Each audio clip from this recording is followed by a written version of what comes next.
महाराष्ट्राच्या पुढाप्रमाणे सांभाळणारे, दलितांना सोबत घेऊन चालणारे, पीडितांचे दारिद्र्य करणारे अखंड हिंदुस्थानचे आराध्य देव छत्रपती शिवाजी महाराज. आणि छत्रपती शिवाजी महाराजांनी महाराष्ट्राच्या मातीतल्या माणसांना कसं जगावं आणि याच मातीतल्या माणसांना शेवटच्या श्वासापर्यंत कसं लढावं हे शिकवणारे छत्रपती संभाजी महाराज व ज्यांच्या संविधानामुळे अख्खा भारत देश सुरळीत व्यवस्थित चालू आहे असे भारतरत्न महामानव डॉक्टर बाबासाहेब आंबेडकर व जन्म विवाहित राहून मातीचे आद्य क्रांतिगृह वस्तात लहुजी साळवे अशा थोर पुरुषांना मी अभिवादन करतो. उपस्थित सर्व पाहुण्यांचे स्वागत तुमच्या टाळ्यांच्या गजरात करतो. आज आपण स्वातंत्र्य दिनानिमित्त मोठ्या उत्साहाने एकत्र जमलेलो आहोत. खरं तर तुम्हाला स्वातंत्र्य दिनाच्या आम्ही तुम्हाला सर्वप्रथम खूप खूप शुभेच्छा देतो. जेव्हा आपला भारत देश 15 ऑगस्ट 1947 हा दिवस उजाडला तेव्हा खऱ्या अर्थानं अख्ख्या बलिदानाचं सार्थक झालं. म्हणजे आपल्या भारत देशाला ब्रिटिश राजवटीतून मुक्तता मिळाली. अहो भारत देश म्हणजे काय? भा म्हणजे तेज आणि रथ म्हणजे रममान झालेला, तेजात रममान झालेला देश म्हणजे आपला भारत देश. आणि अशा भारत देशासाठी कित्येक थोर पुरुषांनी आपल्या प्राणाचे बलिदान दिले, जसे की भगतसिंग, सुखदेव, राजगुरू. खरं तर जी माणसं मेल्यानंतरही जिवंत राहतात ती माणसं इतरांसाठी जगतात, आणि जी माणसं विस्मरणात राहतात ती माणसं स्वतःसाठी जगतात. याच्याही पलीकडे जाऊन सांगायचं झालं आयुष्य संपूर्णही कसं जगावं हे शिकवणारी माणसं म्हणजे भगतसिंग, सुखदेव, राजगुरू. आणि मला वाटतं भगतसिंग, सुखदेव, राजगुरू ही माणसं इतरांसाठी जगणारे आहेत. त्याच्यामुळं ती आपल्या कायम लक्षात आहेत. असं तुम्हाला एक प्रसंग भगतसिंगाचा सांगतो. जालियाबाग हत्याकांड घडलं. त्याच्या दुसऱ्या दिवशी जालियाबागेमध्ये भगतसिंग गेले. तिथे त्यांनी गेले असता त्यांनी तिथे रक्ताळलेली शीर पाहिले, रक्ताळलेली माती पाहिली, रक्ताळलेली व्यवस्था पाहिली. त्यांनी एक शाईची बॉटल नेली होती. ती बाटलीमध्ये शाई होती. ती शाई त्यांनी फेकून दिली आणि त्या बाटलीमध्ये त्यांनी रक्ताळलेली माती भरली आणि त्यांनी ते बाटली घेऊन ते घरी आले.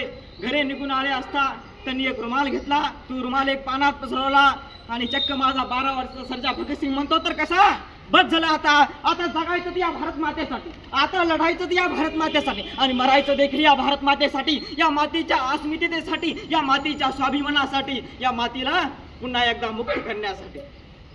आणि तेव्हा आज कुठं माझा 12 वर्षाचा सर्जा भगतसिंग देशाच्या रक्षणासाठी सिद्ध झाला, तयार झाला. आणि मला कधी कधी असा प्रश्न पडतो की नेमका आजकालची मुलं नेमकं करतायत तरी काय.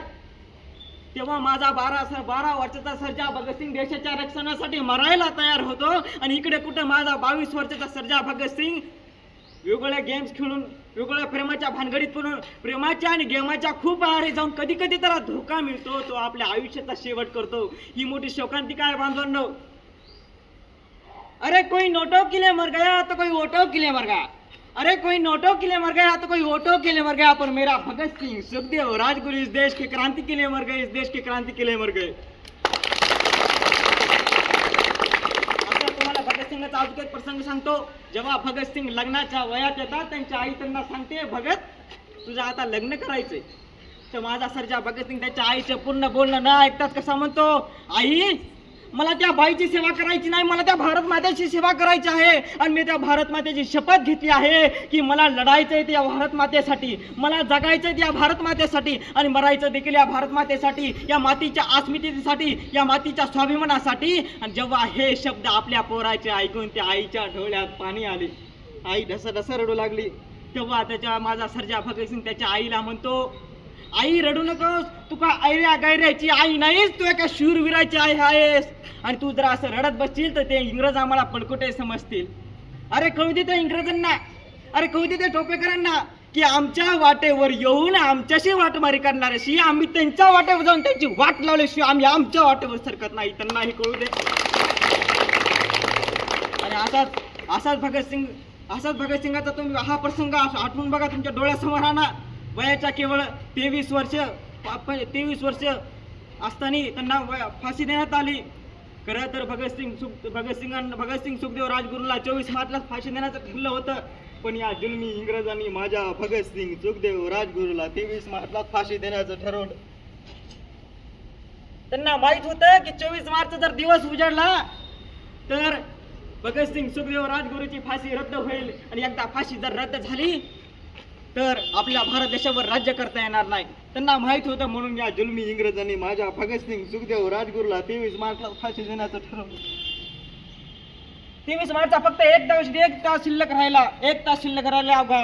तुरुंगातला अधिकारी खुर्चीवरून उठला आणि तो जे माझा भगतसिंग ज्या जेलमध्ये काय होता त्या जेलमध्ये डोकान पाहतो तो काय, तो अधिकाऱ्याच्या मस्तकातल्या आळ्या हल्ल्या. तो अधिकारी अस्तिव्यस्त झाला, कावराबावरा झाला, चकित झाला आणि म्हणतो तर कसा,